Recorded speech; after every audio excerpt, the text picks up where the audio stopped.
Salam sejahtera Malaysia, terima kasih kerana menonton video-video dalam channel ini. Sebelum kita mula, jangan lupa untuk tekan tombol subscribe, share, like dan komen. Let's go!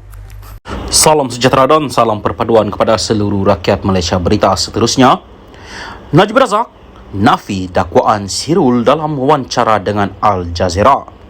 Berita penuh, bekas Perdana Menteri Datuk Seri Najib Tun Razak menafikan semua dakwaan daripada bekas pengawal pribadinya Sirul Umar Azhar dalam satu wawancara yang disiarkan dalam program Al Jazeera 101 East mengenai pembunuhan Altan Tuya Syaribu pada 2006.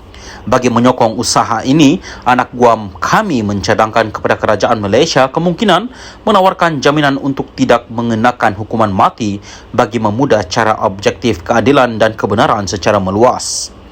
Anak guam kami, Najib, mempertahankan kesemua hak perundangan dan remedi dalam perkara ini terhadap Sirul, Al Jazeera dan wartawannya Mary Ann Jolie. Beliau bakal teguh menafikan sebarang penglibatan dalam kematian tragik Altan Tuya Syaribu menerusi jenayah yang amat kejam itu, katanya. Kami mahu menegaskan bahawa anak guam kami, Najib, telah dilepaskan secara muktamad daripada sebarang penglibatan dalam kes ini dan ini disahkan oleh pihak berkuasa berkaitan termasuk siasatan semula pasca pilihan raya umum ke-14 dan disahkan Mahkamah Tinggi, Mahkamah Rayuan dan menerusi rayuan substantif di Mahkamah Persekutuan yang mendengarnya secara komprehensif berdasarkan merit, kata firma guaman itu. Syafi'i & Co juga menekankan bahawa kedua-dua Sirul dan Azilah Hadri tidak pernah menjadi pengawal pribadi khusus untuk Najib dan datang daripada satu kumpulan pengawal pribadi yang digilir-gilirkan antara pemimpin teratas dalam kabinet semasa itu. Salam sejahtera dan salam perpaduan kepada seluruh rakyat Malaysia. Berita panas hari ini dipetik daripada Malaysia Kini bertajuk Isu Zahid dan pemenjaraan Najib juga punca UMNO kalah. Berita penuh, selain kerjasama UMNO dengan DAP melalui Pakatan Harapan PH, isu Presiden UMNO Ahmad Zahid Hamidi serta kedudukan Najib Razak yang kini meringkuk di penjara memberi kesan kepada BN pada 6 pilihan raya negeri PRN yang berlangsung semalam. Ahli Majlis Kerja Tertinggi MKT UMNO, Isham Jalil berkata, rekod UMNO menunjukkan parti itu kalah teruk dalam PRN 6 negeri apabila menang 19 daripada 108 kerusi ditandingi.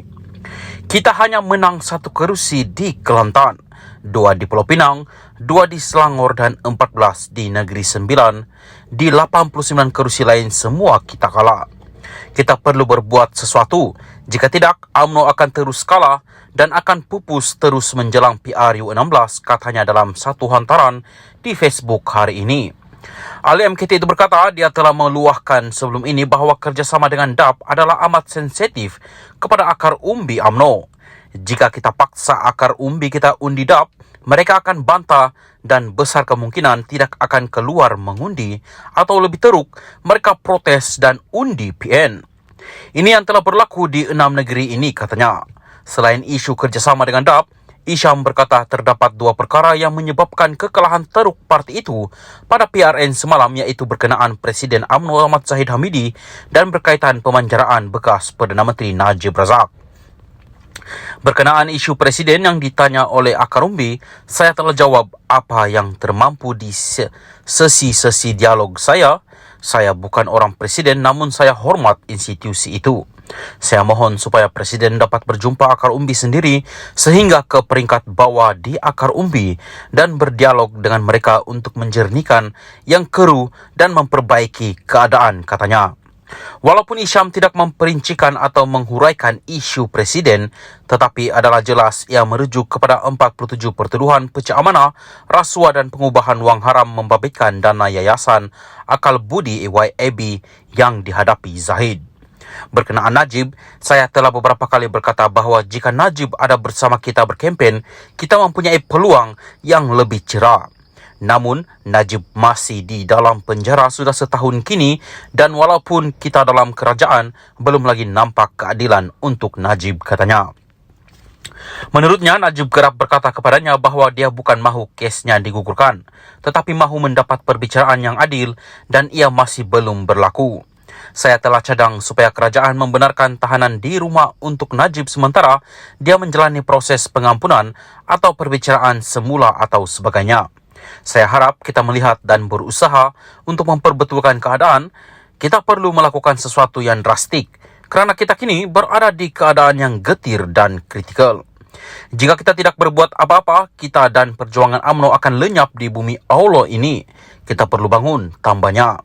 Najib sebelum ini dijatuhkan hukuman penjara 12 tahun dan didenda RM210 juta ringgit kerana didapati bersalah dalam kes rasuah SRC International yang membabitkan penyelewengan bernilai RM42 juta ringgit. Salam sejahtera dan salam perpaduan kepada seluruh rakyat Malaysia. Berita seterusnya, Mat Hassan nafi bakal dipecat kerana tak ngam dengan Anwar. Berita penuh, Menteri Pertahanan Muhammad Hassan menafikan dakwaan yang tular di media sosial bahawa dia akan dipecat daripada jawatan itu setelah didakwa tidak lagi sehaluan dengan Perdana Menteri Anwar Ibrahim. Hari ini semalam viral, saya akan dipecat daripada jawatan menteri saya sebab dikatakan saya tidak bersama dengan Perdana Menteri. Mangkuk-mangkuk ini tak tahu daripada semua Kementerian Pertahanan yang paling banyak mendapat peruntukan khas daripada PM. Ini pula nak mengadu domba kata Mat Hassan akan dipecat sebab apa saya tak bersama dalam kempen, katanya di ceramah Malam Perpaduan Dun Paroi di Senawang malam tadi. Dia berkata demikian susulan beberapa video tular di media sosial mendakwa Muhammad yang lebih mesra dipanggil Tok Mat bakal dipecat sebagai Menteri Pertahanan. Timbalan Presiden UMNO itu juga didakwa tidak lagi bersama Perdana Menteri selain tidak menyertai kempen pilihan raya. Bagaimanapun, Muhammad menjelaskan dia tidak dapat bersama dalam kempen kerana masalah kesehatan. Saya demam 4 hari, 40 darjah. Jadi janganlah mengadu domba macam-macam mengata saya, katanya di hadapan lebih 200 hadirin. Sebelum ini dilaporkan Muhammad yang juga calon BN Dun rantau dijangkiti virus influenza dan diarahkan oleh doktornya untuk berehat dalam tempoh 2 minggu, 3 hari daripada menyertai kempen pilihan raya.